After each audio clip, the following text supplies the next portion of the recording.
ध्रुव जी महाराज का राज तिलक हुआ। अब तो माँ जो सौतेली माँ है वो भी स्वागत में आई है। पिता ने स्वेच्छा से राज तिलक किया है। 36,000 वर्ष राज्य किया। राज्य जब कर रहे थे उसी बीच उत्तम जो इनका छोटा भाई था वो शिकार की कामना से बन गया, उसको यक्षों ने मार दिया। यक्षों पर ध्रुव ने आक्रमण कर दिया। सब यक्षों पर आक्रमण किया, सब यक्षों को मारने लगे तो वहां नारद जी ने समझाया, हे पुत्र, किसी एक यक्ष के कुकर्म का बदला सब यक्षों को मारकर क्यों ले रहे हो? ये गलत बात है। समझाने से ध्रुव जी मान गए। 2 विवाह हुए, भ्रमी और ईला नाम की 2 पत्नियां।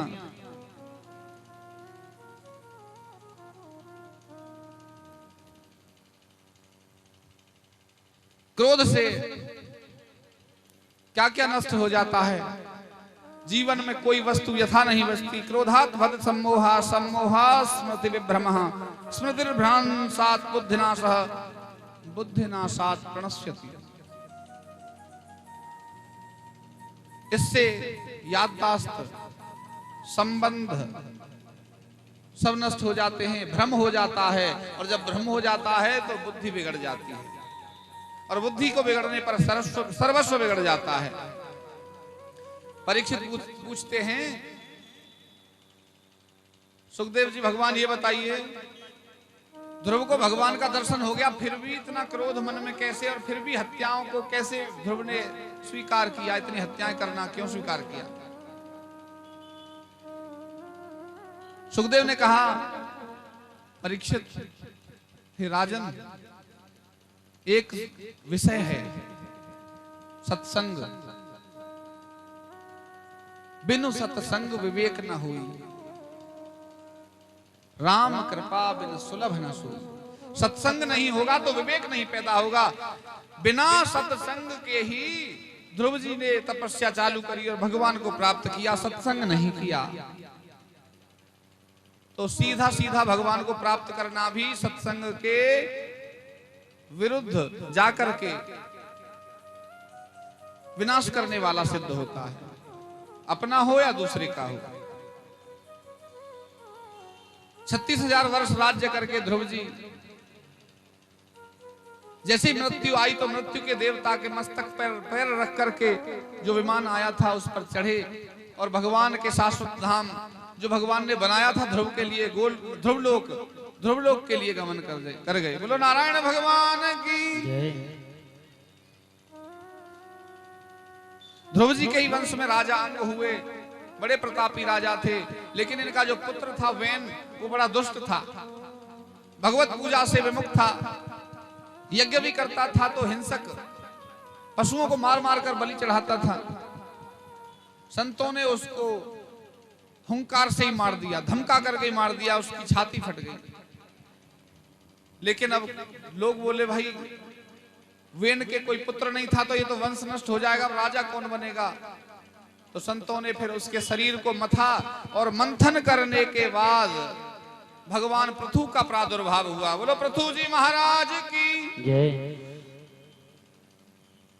इन्हीं पृथु जी महाराज के वंश में प्राचीन वरही नाम के राजा हुए। धर्मात्मा तो थे लेकिन धर्म करना नहीं जानते थे, यज्ञ में पशुओं की बलि दे रहे थे। एक बार नारद जी इनको समझाने के भाव से आए। नारद जी ने कहा, प्राचीन वरही पाप मत करो, जो आप ये बलि चढ़ाते हो पशुओं की, ये पाप है। बोले वेद में लिखा है। बोले जो वेद में लिखा है वो सूक्ष्म भाषा नहीं है, वो वैदिक भाषा है। वेद की भाषा को समझना बहुत ही टेढ़ी बात है, नहीं समझा जा सकता। वेद की भाषा अलग प्रकार की भाषा।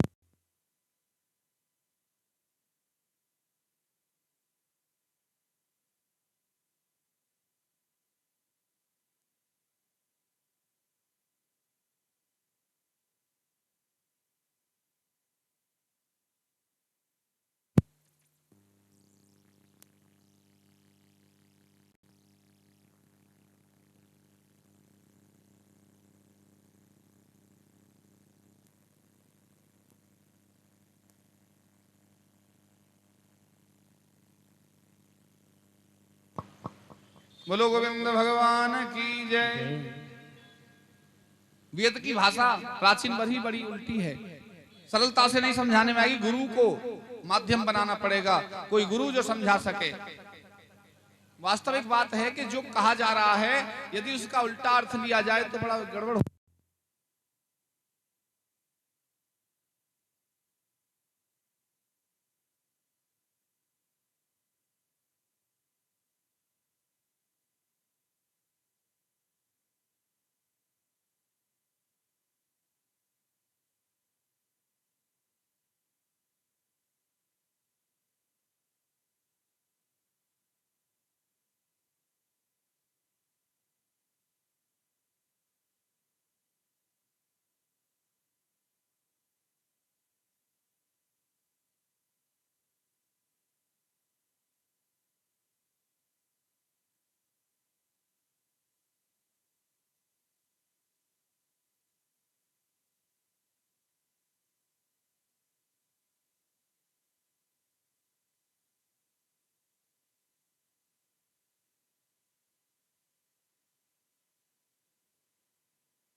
बोलो गोविंद भगवान की जय। जय जय श्री राधे, जय जय श्री राधे, जय जय राधे। देखो ये जब करंट चला जाता है ना तो फिर दोबारा जब आ जाता है तो पूरी पावर के साथ जय जय श्री राधे बोला करो, एनर्जी मिल जाती है। उतने कान आराम कर लेते हैं ना आपके, जब मेरा मुख आराम कर लेता है तो आपके कर्ण रूपी ये जो दोने हैं ये भी आराम करते हैं। प्रसंग प्राचीन बरही के यहाँ नारद जी ने समझाया ये जो वैदिक भाषा है वेद की उल्टी है, इसे ऐसे नहीं समझना चाहिए। वास्तविक बात है वैसे ऐसी वैदिक भाषा है। अब कोई एक बात के अर्थ का अनर्थ कर दे तो वो उसका दूसरा रूप बन जाता है। अब एक सेठ जी थे, अब इन सेठ जी को क्या हुआ, कोई तो पीता कॉफी चाय, इन्हें चावल का माढ़ पीने की आदत थी, चावल का माढ़ पीने की आदत, बड़ी विचित्र। अब चावल का माढ़ किसी समाज में तो पी नहीं सकते, बोले क्या पानी चावल का पीता, अच्छी चीजें नहीं पीता। कुछ अतिथि उनके यहाँ आए, कुछ मिलने वाले आए, चावल के माढ़ का समय हो रहा था, इतने कोई अचानक आए, वो उनके पास बैठ गए सेठ जी जाकर। अब चावल का माढ़ इतने बन के तैयार हुआ, वो उतर के ठंडा हो रहा है, जल्दी ठंडा हो जाता है, शीतल हो जाता है जल्दी। अब समाज में कैसे कहे कि चावल का माढ़ पी लो। पुत्र को भेजा, अपने बड़े पुत्र को पत्नी ने, कि जा अपने पिताजी से तरीके से बता के आ। अब पुत्र विचार करे क्या कहूं। देखो अर्थ और अनर्थ दो बातों का इसमें उदाहरण है। अब वो जाकर विस्मय में हो गया, पास गया, लेकिन चतुर बुद्धि था। अब देखो कैसे उसने चावल के माढ़ को ढंग से प्रस्तुत किया है। बोले पिताजी, हाँ बोलो बेटा बताओ क्या हुआ। बोले वो धानुपुर से माढ़ू जी आए हैं, धानुपुर से माढ़ू जी आए हैं, कठौता घाट पर प्रतीक्षा कर रहे हैं, यदि देर हो गई तो शीतलपुर को चले जाएंगे। अब वो जो अतिथि थे वो विचार करते रह गए, क्या कहा। कहां चले जा। अब उनके तो दिमाग में एक ही बात आई कि धानुपुर कोई गांव होगा, जैसे जबलपुर है, रामपुर है और बहुत सारे पुर हैं, तो ऐसे ही किसी धानुपुर से माड़ू जी कोई व्यक्ति होंगे सज्जन, वो मिलने आए हैं। अच्छा, कटौता घाट कोई पड़ोस में कोई घाट होगा नदी का, और अगर ये मिलने नहीं गए तो आगे कोई शीतलपुर नगर को चले जाएंगे। इतना विचार किए, लेकिन वो सेठ जी थे, वो समझ गए। हाँ बोले विशेष बात, हाँ बोले चलो ठीक है मिल लेते, आप बैठो मैं अभी आया। जाके और पी के गरम गरम चावल का माड़ तृप्त हो गया। दो बात हो गई ना। अब अर्थ का अनर्थ है, लोग क्या समझ रहे थे, उसको तृप्ति हो गई धान का माड़ पी करके, है ना। ऐसे ही इसमें वेद में भी ऐसी भाषा है। समझाया प्राचीन बरही को, उनके मस्तिष्क में आ गई। प्राचीन बरही को कहा देखो ऊपर ये कौन है, तो जो पशु उन्होंने बलि चढ़ाए थे वो पशु मुंह फाड़ करके प्राचीन बरही की ओर दौड़ रहे थे। अब प्राचीन बरही डर गए, बोले नारद जी ये कौन है। बोले ये वही पशु हैं जो जिनकी बलि तुमने चढ़ाई है, जिनको यज्ञ में तुमने आहुति किया है। बोले अब, बोले इनका वध करना छोड़ो, ये तुम्हें खा जाएंगे, नहीं जब तुम जाओगे परलोक को तो बीच रास्ते में तुम्हें लोहे के सींगों से तुम्हें फोड़ देंगे, फाड़ देंगे और तुम्हारा नाश कर देंगे।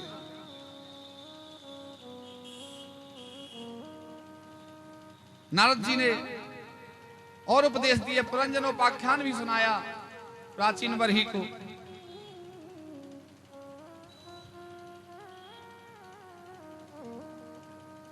कहा है प्राचीन बरही, अभिज्ञात और पुरंजन दो मित्र थे, और ये अभिज्ञात और जो पुरंजन दोनों मित्र हैं, इनमें से पुरंजन कहता है अपने मित्र अभिज्ञात से, हे मित्र मैं नगर भ्रमण के लिए जा रहा हूं, मुझे घूमने का अवसर प्रदान करो। अभिज्ञात कौन है? अभिज्ञात है जो सब कुछ जानता है, अभिज्ञातम, और दूसरों की समझ में नहीं आता है, वही अभिज्ञात है, अर्थात भगवान। और पुरंजन कौन है? जो नित्य इस शरीर रूपी नगरी में आकर के निवास करता है और परमात्मा रूपी अभिज्ञात को, अभिज्ञात रूपी परमात्मा को भूल जाता है। उसमें बताया ये 9 द्वारे की नगरी है। पुरंजन गया, इस 9 द्वारे के नगर में प्रवेश किया, जिसका नाम था पुरंजन नगर। इस नगर की जो राजकुमारी है पुरंजनी, उसके ऊपर एक 5 फणों का नाग, एक सेनापति, 10 सैनिक उसकी रक्षा करते हैं। पुरंजन को उसे देख करके उससे प्रेम हो जाता है, पुरंजनी भी इससे प्रेम करने लगती है, दोनों का विवाह हो जाता है। विवाह जब होता है तो दोनों इस तरह से वो भूल जाता है अपने विवाह में अपने मित्र अभिज्ञात को कि जैसे था ही नहीं। जैसे पुरंजनी करती ऐसे ही ये करता। पुरंजनी और पुरंजन एक हो गया ऐसे मान लीजिए। वो सोवे तो ये भी सोवे, वो खावे तो ये भी खाए, वो नहाए तो ये भी नहाए, जो वो पहने वही ये पहने, सेम सेम। एक दिन स्वेच्छा से ये शिकार के लिए निकला। शिकार के लिए जब निकला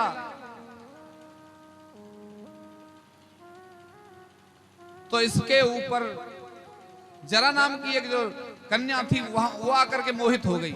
उसने कहा मुझे तुमसे विवाह करना है। अब पुरंजन ने कहा कि मैं तो पहले विवाहित हूं, मुझसे विवाह नहीं हो सकता। वो नहीं मानी, इसके गले पड़ने लगी तो इसने उसे धक्का दे करके नगर से बाहर कर दिया। वो वन में की ओर रोती हुई चली गई। बोलो गोविंद भगवान की जय। आवाज आ रही है मेरी? बहुत चीखना पड़ता है, तो पता नहीं क्या हो रहा है इसी वक्त, तेज चीखना पड़ रहा है। जय जय श्री राधे। आवाज आ रही है? इतना बोलूं चलेगा? इतना ठीक है।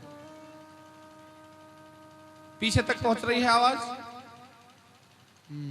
मुझे ही उद्वेग हो जाता है कथा कहते कहते। अब ये जो जरा नाम की कन्या है, ये वन में रोती हुई गई। वहां चंडवेग नाम का गंधर्व इसको 360 सैनिकों के साथ मिला। चंडवेग ने कहा अरे बहन तुम क्यों रो रही हो? जरा ने बताया मुझे उस पुरंजन से प्रेम हुआ है और वो मुझे धक्के दे करके नगर से बाहर छोड़ गया है, मुझे उससे विवाह करना है। जरा को बहन बोला था चंडवेग नाम के गंधर्व ने, तो कहा बहन चिंता मत कर, उसे जबरन उठा करके ले आएंगे, बलपूर्वक बलात् उठा लाएंगे हम।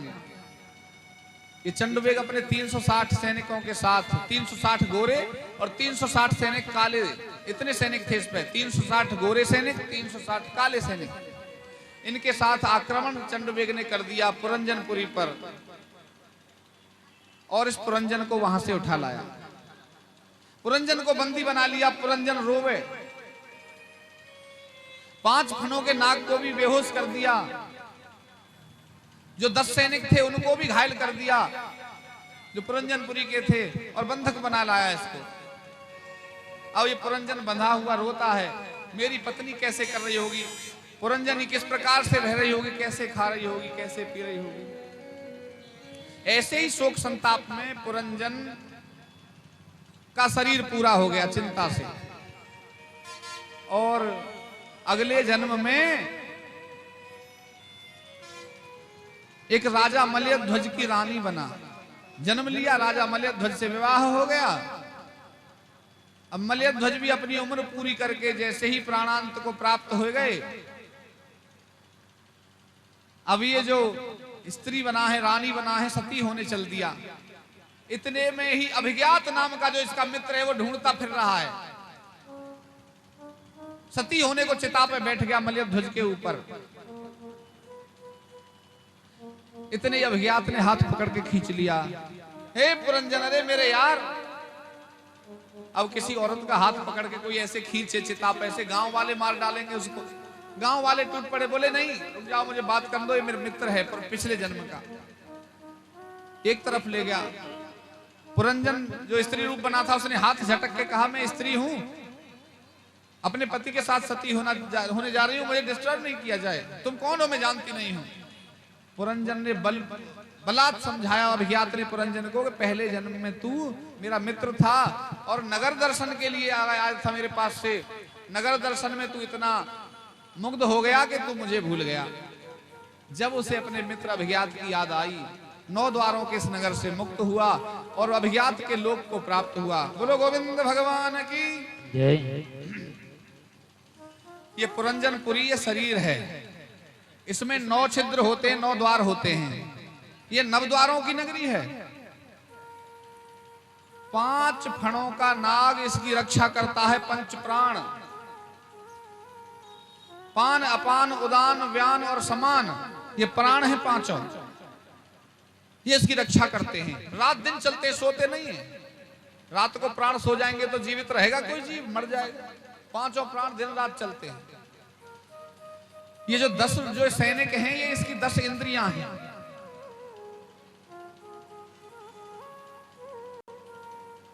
ये पूरा जो इसका जो एक जो सैनिक है वो मन है, जो सेनापति है। इस मन के वशीभूत होकर के ये ऐसा समझता है कि मैं इस शरीर का राजा हूं। मनो बुद्धि अहंकारो, ये अहंकार और मन, बुद्धि और चित्त से बना हुआ शरीर, इसके भीतर बैठकर अहम पैदा हो गया है और अपने मित्र भगवान अभिज्ञात को भूल गया है। भगवान बार बार चेतावनी देते हैं, अरे पुरंजन, इस नगरी को भूल, मेरा ध्यान कर, जब तक रह रहा है, बाद में मेरा घर मत भूल जाना। मेरे माध्यम से बताने आया है अभिज्ञात, किसी और के माध्यम से बताता है, फिर आत्मा के माध्यम से भी अभिज्ञात बताता है कि भूलना नहीं है। जब पूजा करते तो ध्यान आता है कुछ नहीं है, संसार में सब मिथ्या है, ब्रह्म सत्यम जगन मिथ्या। तो इससे वंचित होना ही भक्ति के मार्ग पर चलना होता है। 84 लाख योनियों में भटकता हुआ प्राणी ऐसे ही अभिज्ञात रूपी भगवान को भूल जाता है। कैसे? स्वप्न की तरह। जय जय श्री राधे। ये क्यों भग्न, ये समय भग्न न करें, सभी आगे से पीछे बैठे, साइड में आ जाएं। वो ध्यान भग्न हो रहा है सबका भी और आपका भी। कथा के बाद सब प्रबंध हो जाएगा, आप चिंता न करो। सब आप ही करोगे, लेकिन देर नहीं लगेगी, चिंता न करो, फटाफट हो जाएगा। अभी कथा भग्न हो जाएगी तो फिर कोई लाभ नहीं है। बोलो गोविंद भगवान की। एक ब्रह्मचारी, देखो दृष्टांत याद आ जाता है तो कथानक उसी से समझ में आता है। एक ब्रह्मचारी आश्रम से विद्या अध्ययन करके 25 वर्ष का जब हुआ तो मन में विचार आया, अब पूरा ब्रह्मचर्य हो गया है, अब तो एक कोई अच्छी सुंदर सी कन्या पिताजी से कहेंगे ढूंढ दें और विवाह करके दाम्पत्य जीवन में प्रवेश करेंगे। 25 वर्ष पर उसका मन किया और गुरु की आज्ञा लेकर के अपने नगर की ओर चल दिया, स्नातक होकर के। स्नातक मतलब पूरा विद्या अध्ययन करके, आचार्य इत्यादि की डिग्री लेकर रास्ते में चलता आ रहा था। कुएं पे प्यास लगी, पानी पिया। अच्छा, जैसे ही पानी पिया, कुछ खाया भी जो साथ था, उसे छाया में कुआं था, घनी छाया थी वृक्ष की, वट वृक्ष की। उसके नीचे उसकी जो मन होती है, किनारा जो होता है कुएं का, एक तरफ जहां से जल भरते हैं वो चौड़ा होता है, उस पर लेटा तो नींद आ गई। जब उसे नींद आ गई तो क्या उसने देखा, विचार करता जैसा आ रहा था ऐसा ही मन में आया कि उसने सपना देखा कि उसका विवाह हो गया है एक सुंदर कन्या से। एक ही क्षण में आ जाता है सब, विवाह भी हो गया, बारात चढ़ी, जैसे ही ढोल धमाके बजे होंगे, सब देखा उसने। मैं तो इतना बताऊंगा, विवाह हो गया। अगली बात और मत पूछना, अगली बात इतनी है, पुत्र भी हो गया सपने में ही। और जब पुत्र हो गया तो रात्रि में पत्नी, पुत्र और आप पलंग पर सोए। बड़ा पलंग था 4x6 का, बच्चा बीच में लेटा है। उसी मुद्रा में ध्यान करो।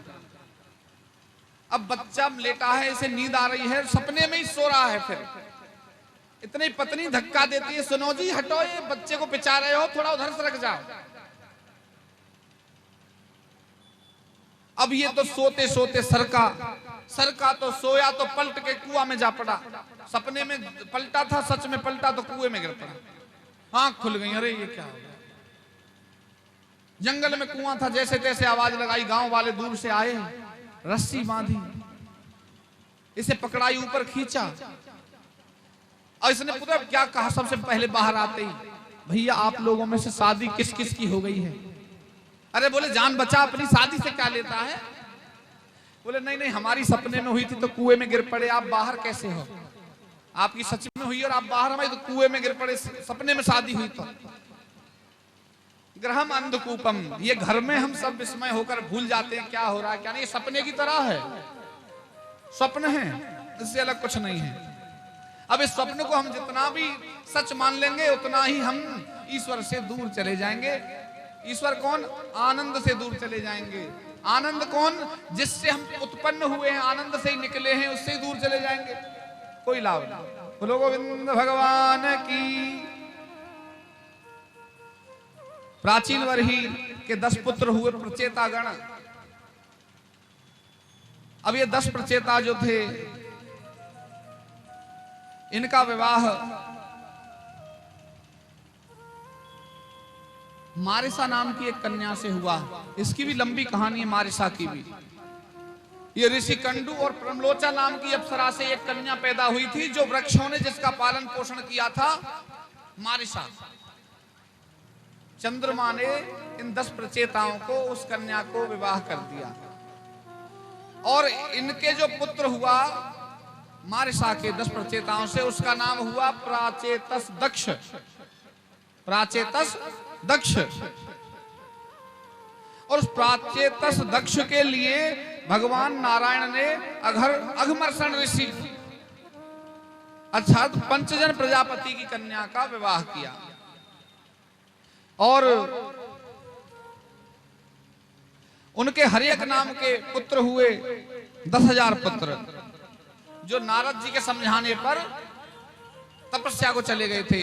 फिर इसी प्राचेतस दक्ष ने नारद को श्राप दिया कि तुमने एक रात रुक करके मेरे पुत्रों को सन्यासी बना दिया, तुम 2 घड़ी से ज्यादा कहीं रुकोगे नहीं, ऐसा श्राप दिया।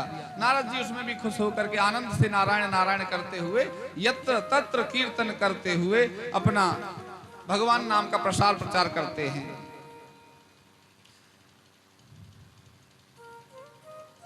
नारद जी ने उपदेश भी दिया था प्राचेतस जो प्रचेताओं को जो उपदेश दिया था उसमें बताया था कि दया सर्वभूतेषु, विस्तारित कथा है, चलो थोड़ा कहता हूं। जब प्रचेताओं ने तपस्या पूरी कर ली तो धरती पर पूरा वन ही वन था, पेड़ पेड़ हो गए थे, इतने हजार वर्ष तक तपस्या करी, कुछ नहीं था, राजपाट सब सबके नष्ट हो गए, ऐसा मानो जैसे जीव समाप्ति की ओर हैं। अब प्रचेताओं ने वृक्षों पर क्रोध किया और वृक्षों को जलाने लगे अपने तप से। अब वृक्षों के जो राजा हैं वो चंद्रमा हैं, चंद्रमा ने आकर के मनाया, नारद जी के साथ आए, नारद जी ने भी उनको बहुत समझाया, आप इनको मत जलाओ, प्रकृति के ये मूल स्वरूप हैं, इनसे ही हमको जीवन प्राप्त होता है, पेड़ नहीं काटने चाहिए। इस कथा से क्या मिला हमें? हमें वृक्षों को क्षति नहीं पहुंचानी है, चाहे वो कितना भी नुकसान कर रहे हो, उससे दूसरी जगह से कोई कार्य पूरा हो रहा हो तो वो कर लो, वृक्ष का विनाश ना किया जाए। नारद जी ने ये समझाया प्रचेताओं को और बताया कि इन पर दया करो, दया सर्वभूतेषु संशुद्ध्यायेन केनवा सर्वेन्द्रियो प्रशांत्या च तुष्ट्या च जनार्दनः। दया करोगे तो जहां तहां आपको क्रोध है वो शांति को प्राप्त होगा, और सारी जब मन सब शांत हो जाएगा, मन तो इंद्रियां भी शांत हो जाएंगी, ना मन चलेगा, ना हाथ पैर चलेगा, ना कोई इंद्री कोई भी अतिक्रमण नहीं करेगा। इंद्रियों के संयम के बारे में नारद जी ने इनको बताया, प्रियव्रत के बारे में बताया। प्रियव्रत ने सोचा रात्रि नहीं होनी चाहिए, तो एक इतना तेजोमय रथ बना दिया प्रियव्रत ने कि सूर्य करोड़ कोटि सूर्यों के समान तेज वाला, और उसे लेकर चारों दिशाओं जहां जहां रात होती थी वही वही रथ को लेकर घूमते थे। अब तो रात 3 महीने तक रात्रि नहीं हुई। देवताओं ने समझाया क्या कर रहे हो, रात नहीं होगी तो व्यक्ति जो जीव है वो जो आराम कैसे करेगा, रात्रि आराम के लिए बनाई है, नष्ट हो जाएगा सब संसार अगर तुमने दिन ही दिन रखा तो। इसका तात्पर्य क्या है? रात को जगने वाले समझ लें जो मोबाइल चलाते हैं रात को सो में, और नहीं तो प्रियव्रत की तरह रात में भी जगे रहेंगे लाइट जला जला करके, तो ये नष्ट हो जाएंगे। नारद जी भी कह गए थे प्रियव्रत से, आराम के लिए दी है रात्रि, रात को सो जाओ, दिन में काम करो। नारद जी ने एक भी वाक्य में नहीं कहा कि मोबाइल चलाओ। बोलो गोविंद भगवान की। अब ये रात को सोने का आरंभ कर देना है। आज को लेट रात तक जो जगते रहते हैं, भागवत में भी है, देख लो। जब जो प्रियव्रत ने जब समझा और फिर उसने अपना जहां जहां होकर रथ घुमाया था वहां 7 रास्ते बने और उन्हीं से सप्तद्वीप और 9 खंड की स्थापना हुई। 7 समंदर भी उसी से अलग अलग क्षेत्र स्थापित हुए। 7 समंदरों के नाम भी उन्हीं रास्तों से कट करके बने हैं। बोलो गोविंद भगवान की। अब जो अघमर्षण वीर जो थे ये पंचजन प्रजापति, इन्हीं के वंश में ऋषभदेव जी का भी जन्म हुआ और इनसे इंद्र की बेटी का विवाह हुआ ऋषभदेव से। अब ये ऋषभदेव जी कौन है? ये हैं पहले तीर्थंकर जैन धर्म के ऋषभदेव। इनके पहला पुत्र हुआ भरत, उसके 100 पुत्र हुए। अपने पुत्रों को उपदेश करके वन में चले गए भरत जी। वन में हुआ क्या, तपस्या बहुत करी, लेकिन एक दिन स्नान के समय कोई हिरणी, गर्भवती हिरणी, शेर के डर से, शेर की जो दहाड़ थी उससे सुनकर दौड़ी। समय पूरा था उसका, जैसे ही उसने छलांग लगाई नदी पार करने को, उसका गर्भ नदी में ही गिर पड़ा, प्रसव हो गया। जहां गिरा वहां भरत जी, जो राजऋषि भरत जी थे, एक बैठे थे, जल दे रहे थे स्नान करके सूर्य को, इनके ही सामने गिरा। इन्होंने उसी को भगवान की इच्छा समझ करके स्वीकार किया, अपनी आश्रम पे ले आए, इसी का पालन पोषण करें। जब तब छूटने लगा, इससे प्रेम हो गया, ये बड़ा होता गया, इसे ही खाना खिलामे, इसे ही नहलाम धुलामे, पूजा पाठ जप तप नेम आचार विचार सब समाप्त। एक दिन जब कोई हिरणों का झुंड तेजी से भागा चला आ रहा था, तो अपने हिरणों को देख करके हिरणों में हिरण मिल गया और वो भाग गया उसी के साथ। अब जड़ भरत चिंता में मग्न है, रात को नींद नहीं आती, भूख प्यास नहीं लगती, मन में विचार कर रहे हैं मेरा हिरण का बच्चा कैसे खा रहा होगा, कैसे पी रहा होगा, कैसे सो रहा होगा, उसकी कौन शुश्रूषा कर रहा होगा, उसकी सेवा कैसे हो रही होगी, छोटा है, अबोध है, कोई भोजन भी नहीं देगा उसको, तो मैं तो समय से खिलाता था। इसी गम में, इसी विचार में, इसी चिंता में उनका शरीर छूट गया। बोलो गोविंद भगवान की। अगला जन्म ब्राह्मण के यहां लिया, लेकिन पूर्व जन्म की तपस्या के प्रभाव से पिछले जन्म की याद, अपनी याद है सब, कि मैं एक हिरण के बच्चे के मोह में फंस करके, पीछे लौटते हैं, थोड़ा प्रसंग आगे ले गए थे। अगले जन्म में हिरण के बच्चे के रूप में जन्म हो गया इनका। हिरण के बच्चे के रूप में जन्म लेकर के भी वहां अपने पिछले जन्म की जो थे राजर्षि वो याद है। हिरण का बच्चा बने, खाना पीना छोड़ दिया, कोई घास नहीं, कोई जल नहीं, सब छोड़ दिया और शरीर पूरा कर गए जल्दी से, क्योंकि उन्हें पता है कि मैं तो ये हिरण के बच्चे के मोह में ही हिरण बना हूं। जैसी मति सा वैसा तागति, जैसी बुद्धि ऐसी मति ऐसी गति। हिरण के बच्चे का चिंतन किया मरते हुए, हिरण का बच्चा ही बन गया। हम जो अंत समय पर विचार करेंगे वही हमें प्राप्त होगा। अपने नाती पंथी को सोचेंगे, दूसरों से ईर्षा करेंगे। ईर्षा मतलब विष, और विष किसमें होता है? सर्प में। और सर्पों को पता है तुमने, जब काला सर्प निकले आवे उसमें श्रद्ध, ये जो अपना चलते हैं श्राद्ध सोले कनागतों में, तो कहते हैं पितृ देवता आ गए। पता है उन्हें सांप ही बना होगा, दूसरी गति तो होनी नहीं है, क्योंकि वो बेचारा ही पुत्र और संतान और अपने पौत्रों में विचार था। पता है पक्का सबको कि पिताजी तो सांप ही बने होंगे 100%, ईर्षालु होंगे, प्रेम हमसे करते होंगे, बाहर से ईर्षा करते। ऐसा नहीं, ऐसा नहीं होना चाहिए। सांप बनने से बचना है तो अंतिम समय पर पुत्र पौत्र मोह त्याग करके श्रवणम कीर्तनम, भगवान का श्रवण कीर्तन करो, भगवान के गुणों का श्रवण और कीर्तन। कीर्तन कोई भी हो, रोज नित्य कीर्तन नहीं बदलो, एक कीर्तन ही नित्य करना है जब करते हो तो।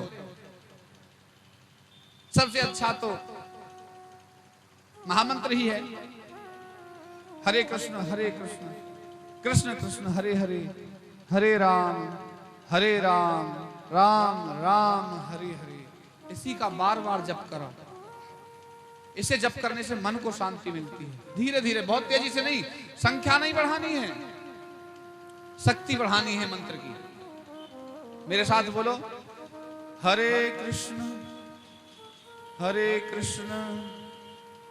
कृष्ण कृष्ण हरे हरे, हरे राम, बोलो हरे राम राम हरे हरे। ये कीर्तन है। कितना आनंद अभी से बोलने पे ही आया होगा, जिन्होंने बोला होगा। जो नहीं बोले वो तो क्या सोचे, जो रसगुल्ला खाए नहीं तो वो क्या समझेंगे कि कुछ होता है। रसगुल्ला का स्वाद तो खाने वाला ही जाने, बंदर क्या जाने अदरक का स्वाद। जो नहीं बोलेगा वो नहीं जानेगा, जो खावे वो ही सुख पावे। ठीक है, इस अक्षर, ये जो मंत्र है महामंत्र, इसका जप करना पर्याप्त है। मुक्त होना है तो, और इस लोक में आनंद लेना है तो। ठीक है, ऐसा जप करने से सांप नहीं बनेंगे। शरीर छोड़ दिया जड़ भरत ने, मृग वाला भी। अगले जन्म में ब्राह्मण के यहाँ पैदा हुए और ऐसी लीला करी कि पागलपन दिखाया सबको। पागल है, खावे वह बस परमहंस की गति में रहे, लेटे, मन में चलता रहता था जब। एक दिन यही भाभियों ने देखा कुछ करता धरता नहीं है,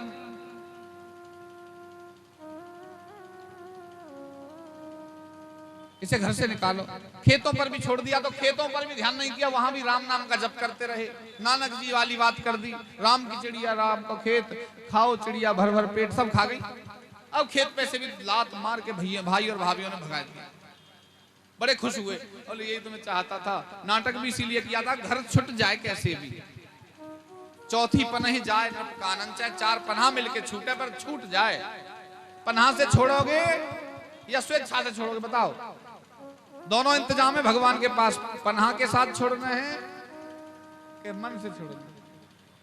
अब जिन पे पन्हा का नंबर आएगा वो जान लेंगे भाई पन्हा से पहले छूट जाता तो पंडित जी ठीक कह रहे थे, सोच नहीं पाए। सब सज्जन हैं, ध्यान करेंगे। कथा का फल क्या है? कथा का फल है महामंत्र का नित्य कीर्तन और जप। तो जान लेना कथा श्रवण करके आए हो, ठाकुर सेवा के साथ उनके सामने बैठ के। ठाकुर जी तो पूरी स्टेज पर सजे हैं, बड़ा आनंद हो रहा है, लेकिन ठाकुर जी का भोजन उनको मिल भी रहा है कि नहीं? खीर खिलावेंगे, ठाकुर खीर खाता ही नहीं है, वो खाएगा ही नहीं। कुछ खिलाओ मत खिलाओ, जो खाओ वो रख दो, बाकी कीर्तन कर दो इसके सामने, आनंदित हो जाते हैं। राम का भोजन क्या बताया था हमने? राम का भोजन था कीर्तन, नाम जप, रूप ध्यान। उनका रूप माधुरी ध्यान करके कीर्तन करना ही नाम जप और रूप ध्यान है, रूप ध्यान की भक्ति है। बोलो गोविंद भगवान की। आज के बाद सब लोग भगवत चरणानुरागी भक्तवृंद और भक्तिमती माता बहनें, ऐसा नहीं है कि मेरे कहने से मानना जरूरी है, लेकिन मैं ये इच्छा करता हूं और समझता भी हूं कि आज के बाद सब ये कीर्तन चाहे अकेले में करें, लेकिन अकेले में कीर्तन इतना फलदायी नहीं होता जितना परिवार को बैठा कर होता। बच्चों बैठो, आप भी आ जाओ, थोड़ा कीर्तन करेंगे 10 मिनट में। मोबाइल में चला लो, उसके साथ गाओ, ले उससे आ जाएगी। ले नहीं बन रही हो, लेकिन वो तेजी से बोलते हैं, आपको स्लो बोलना है, इसलिए अकेले ही बिना मोबाइल के करोगे तो ज्यादा अच्छा है। हरे कृष्ण कृष्ण कृष्ण हरे हरे, हरे राम राम राम हरे हरे। स्लो, ये आवाज पहुंचेगी भगवान तक। बस इतना कीर्तन करना आपके जीवन को धन्य कर देगा। अब ये जो भरत जी हैं, अगले जन्म में ब्राह्मण के यहाँ जब पैदा हुए, घर से निकाल दिए, खेत पे से भी निकाल दिए, खुश हो गए। घर छूट गया, लात से ही छूटा। यहां था प्रसंग। रास्ते में जा रहे थे, भगवान चिंतन करते हुए, भगवत ध्यान करते हुए, आगे से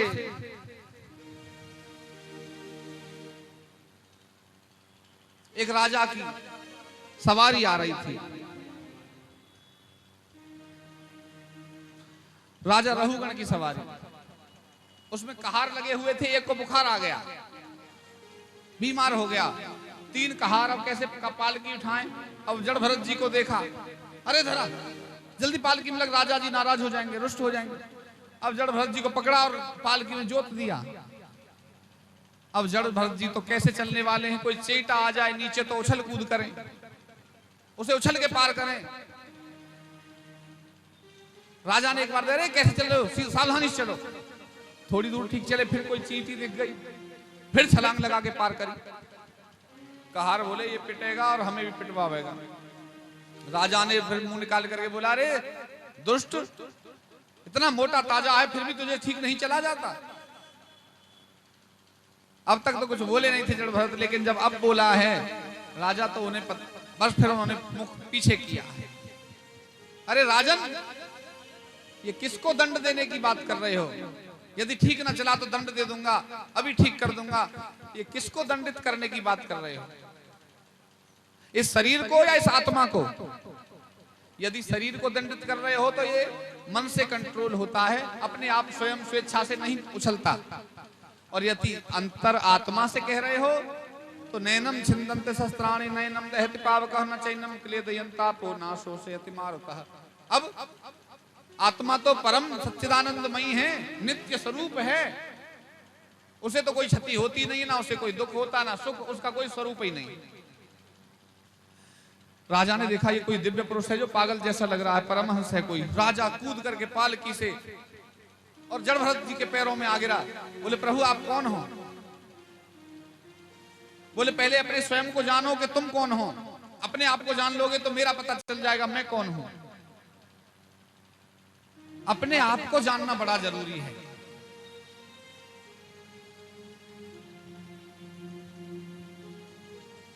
ये जो विवेकानंद जी थे, नरेंद्र दत्त अपने गुरुजी के आश्रम में गए, बंगाल में, कलकत्ता। गुरुजी के आश्रम पर जाकर इन्होंने गेट खटखटाया। गुरुजी ने कहा, कौन हो? परम ध्यानी थे गुरु रामकृष्ण परमहंस। परमहंस जी ने कहा कि कौन हो?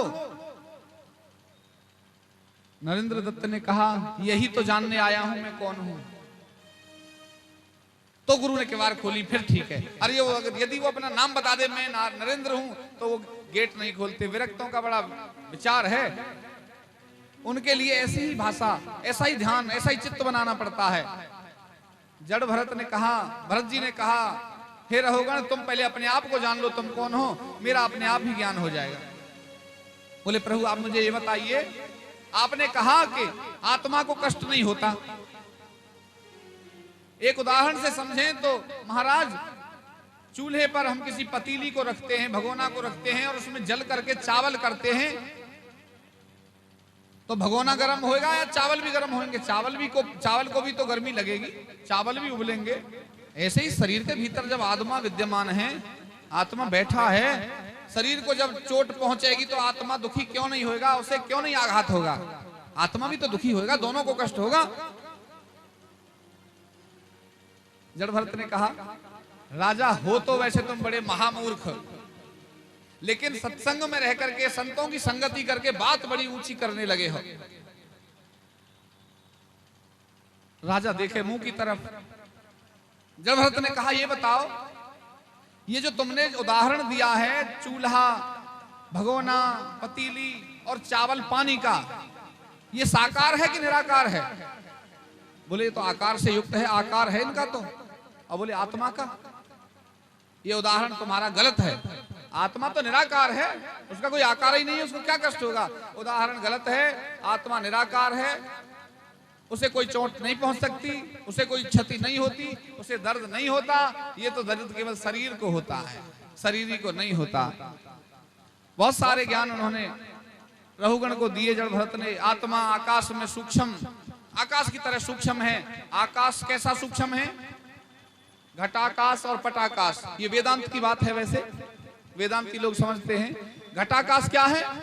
एक घड़े के अंदर बंद कर दो, आकाश उसके अंदर भी है, ये सूक्ष्म आकाश हो गया। एक आकाश कैसा है? जो घड़ा फोड़ दो फिर इसी आकाश में ये आकाश विलय हो गया, ये पटाकाश हो गया। घटाकाश और पटाकाश, ऐसे ही आकाश की तरह आत्मा भी सूक्ष्म और महाकार, बहुत बड़े आकार वाली है। सूक्ष्म भी है और आकार युक्त भी है। भारत भूमि के बारे में बताया। भारत भूमि इतनी पावन है कि भगवान को बार बार बलात् अवतार लेकर के यहाँ के धर्म के आधार पर यहाँ अवतार लेना पड़ता है, स्वेच्छा से नहीं। यदा यदा हि धर्मस्य ग्लानिर्भवति भारतः। किस लिए? जो ग्लानि होती है धर्म की, उसको देख करके। ग्लानिर्भवति भारतः अभ्युत्थानम धर्मस्य, धर्म के उत्थान के लिए। तदात्मान अभ्युत्थानम धर्मस्य तदात्मानं सजाम्यहम्। परित्राणाय, साधुओं के त्राण के लिए। साधु नाम विनाशाय च, विनाश किसके लिए? विनाशाय च दुष्ट कृतांत, उनके कर्तव्यों से दुखी दुष्टों को नाश करने के लिए अवतरित होते हैं भगवान। बलात् भारत भूमि में, दूसरे देश में कोई मरो, सीरिया में सब मरे, भगवान तो नहीं है। इतना कितना घोर वहां संकट था, ऐसा लगता था कोई बचेगा ही नहीं। भारत भूमि में भगवान अवतरित होते हैं, ऐसा वर्णन किया। भारत भूमि का वर्णन किया, खगोल का वर्णन किया, खगोल में नरकों का भी वर्णन किया। पृथ्वी से 99,000 योजन नीचे नरकों का वर्णन था। अब नरकों का वर्णन यदि कल समय रहा तो बताएंगे क्या करने से क्या फल मिलता है, किस नरक में जाना पड़ता है। चूंकि समय आगे चल रहा है इसलिए कथा को अपने विश्राम तक पूरा करेंगे। नरकों के वर्णन के बाद में परीक्षित को सुखदेव जी बताते हैं कि अब मूल बात एक और कहते हैं, ऐसा सावन हम तुम्हें देते हैं परीक्षित, जिससे समस्त गहरे से गहरा कलंक रूपी पाप नष्ट हो जाता है। अभी अजामिल की कथा कल कहेंगे, ऐसा संकेत हमें मिल रहा है। अजामिल उपाख्यान कल सुनावेंगे, क्योंकि समय कथाओं में लंबा होगा। बोलो गोविंद भगवान की जय। आगे की कार्यक्रम की प्रणाली बढ़ाओ, फिर क्या कर सकते हैं। श्रोताओं के भाव से ही चलना पड़ता है हमको। अब श्रोता देखो, जब हिलने, एक विनम्र निवेदन करेंगे राणा जी से, श्रोताओं के नीचे थोड़ा वो गद्दे होंगे अपने पास। आप तो टेंट वाले हो, ऐसा कर दो, गद्दे बिछवा दो। ये मुझे शिकायत आई है कि बैठने में बड़ा असुविधा हो रही है सबको, नीचे पक्का साफ गद्दे डलवा दो। क्या है, सब चप्पल उतार के तो आते ही, कोई नीचे गंदा नहीं करेगा। ऐसा मेरा निवेदन है, ये कार्य सिद्ध हो। बोलो गोविंद भगवान की जय।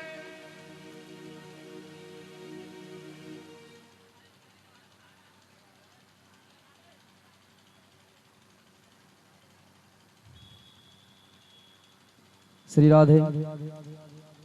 ओम गुरुर्ब्रह्मा गुरुर्विष्णु गुरुर्देव महेश्वरा, गुरुर्साक्षात् परब्रह्म तस्मै श्री गुरुवे नमः।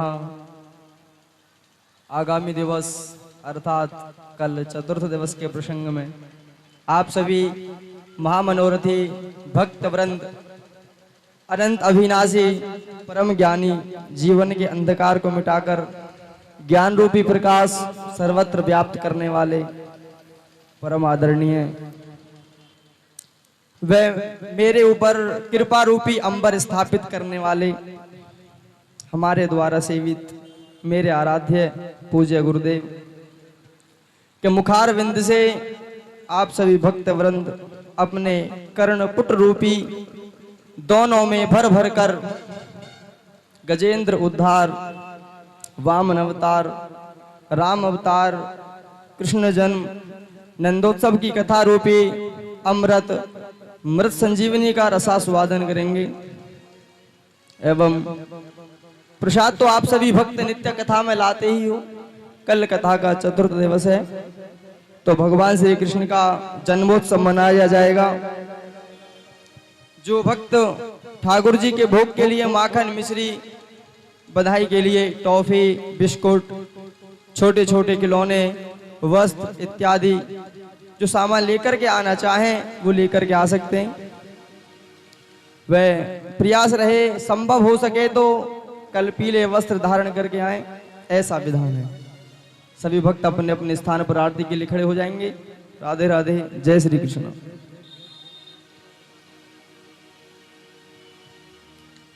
पीले वस्त्र संभव हो तो ही पहन कर आए, ऐसा ना हो कि पंडित जी ने कहा था कि पीले वस्त्र पहन करके आए, पीले वस्त्र नहीं है तो कथा में नहीं जाना है, सभी आए।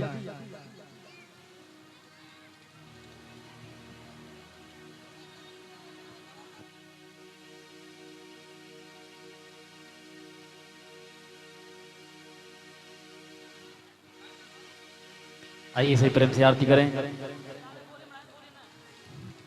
ओम इदगुं हविः प्रजननं मे अस्तु दशवीरगुं शर्वगडगुं सुस्तये आत्मसनि प्रजासनि पशुसनि लोकसन्य भयसनि अग्निः प्रजां बहुलां मे करोतु वन्नं पयोरेतो अस्मा सुदत्त। बाके बिहारी तेरी आरती गाओ, बाके बिहारी तेरी आरती गाओ, आरती गाऊं प्यारे तुम्हें को मनाओ, आरती गाऊं प्यारे तुम्हें को मनाओ, श्याम सुंदर तेरी आरती गाओ, बाके बिहारी तेरी आरती गाओ। मोरे मुकुट तेरे शीश पे सोए, प्यारी बंसी मेरा मन मोहे, देख छवि में तो बल बल जाऊं, बाके बिहारी तेरी आरती गाओ, बाके बिहारी तेरी आरती गाओ। चरणों से निकली है गंगा प्यारी, चरणों से निकली है गंगा प्यारी, जिसने सारी दुनिया तारी, सारी दुनिया तारी, चरणों में मैं तो बलि बल जाऊं, बाकी बिहारी तेरी आरती गाऊं, श्याम सुंदर तेरी आरती गाऊं। व्यास दास के नातिया पे हो, दुख जीवन प्यारे साथिया पे हो, युगल छवि में तो मन में बसाऊं, बाकी बिहारी तेरी आरती गाऊं, बाकी बिहारी तेरी आरती गाऊं। श्री हरदास के प्यारे तुम्हें हो, श्री हरदास के प्यारे तुम्हें हो, मेरे मोहन जीवन धन हो। उन चरणों में मैं तो, उन चरणों में मैं तो बलि बल जाऊं, बाकी बिहारी तेरी आरती गाऊं, बाकी बिहारी तेरी आरती गाऊं। कंचन तान कपूर की बाती, कंचन तारी कपूर की बाती, जगी बग ज्योति जल दिन राती। आजा रे कन्हैया तेरी, आजा रे कन्हैया तेरी आरती उतारूं, बाकी बिहारी तेरी आरती गाऊं। कर्पूरी गौरम करुणावतारम संसार सारम भुजेन्द्रहारम, सदा वसंतम हृदयारविंदे भवं भवानी सहितं नमामि। त्वमेव माता तथा त्वमेव, त्वमेव बन्धु च त्वमेव, त्वमेव विद्या त्वमेव, त्वमेव सर्वं त्वं देवदेव। श्यामल कोमलांगं सीता समारूपिर्भाति पाणौ, पाणौ भासाय जावं नमामि विरागं रघुवंशनाथं, बाकी बिहारी तेरी आरती गाऊं, यशोदा की लाला तेरी आरती गाऊं। ओम जलेन शीतलीकरणं पुष्पै